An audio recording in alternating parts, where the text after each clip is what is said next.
In this speech, I'm going to attempt to persuade you to be in favor of all of the safety rules that the NFL has in place for its players. Many fans believe the NFL has turned into a flag football league, with all of its rules. However, I feel the emphasis on safety will not only benefit the game now, but long into its future. In 1994, Dallas quarterback Troy Aikman was kneed in the head during a game. He was removed from the game and taken to a local hospital. When he was asked about the game, he did not remember anything about it. He could not remember the team he played against, if he played well, or if they had even won the game. Concussions are just one of several long-term devastating injuries that the NFL is trying to prevent. As a fan of the NFL, I can see why other fans dislike the way the game is changing. The sport is becoming safer, and the perception is that players are not able to hit as hard due to concerns of spinal injuries and head trauma. I sit and watch every week all the games on television.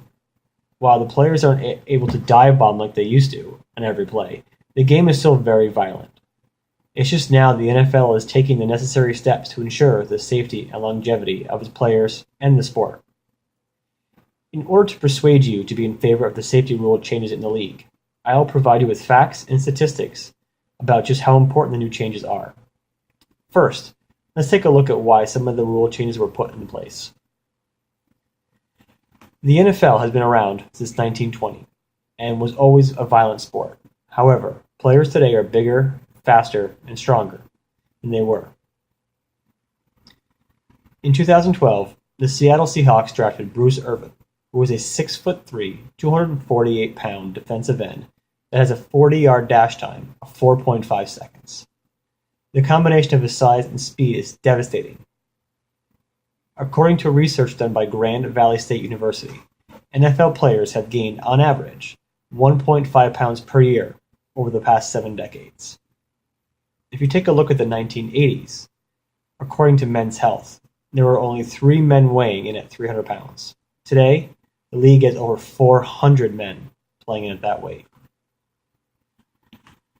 With the increased size and speed of today's players, injuries continue to rise, and the league's main focus is currently on concussion prevention. Since 2012, over 300 players have been diagnosed with concussions.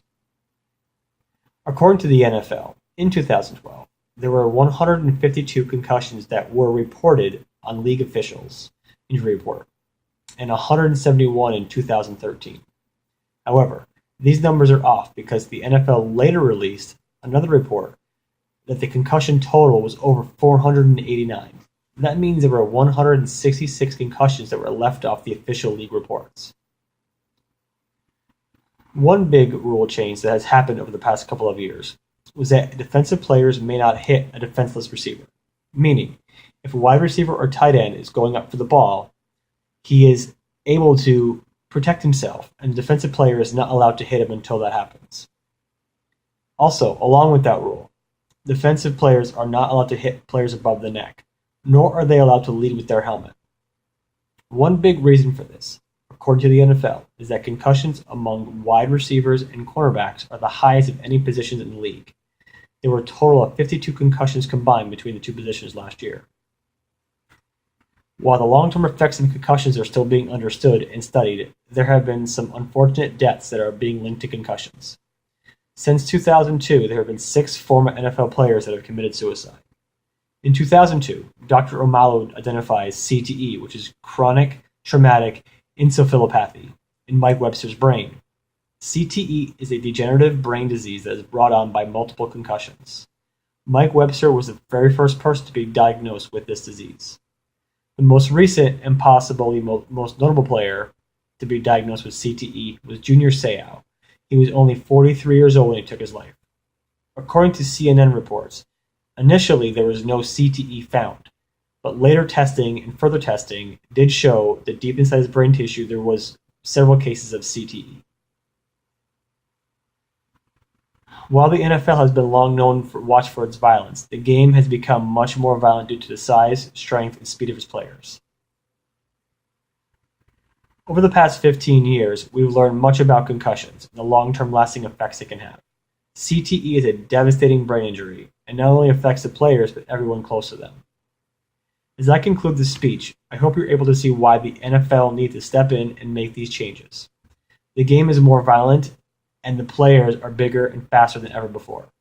It is up to the league to protect these players so we, as fans, can enjoy the game we love so much. Thank you.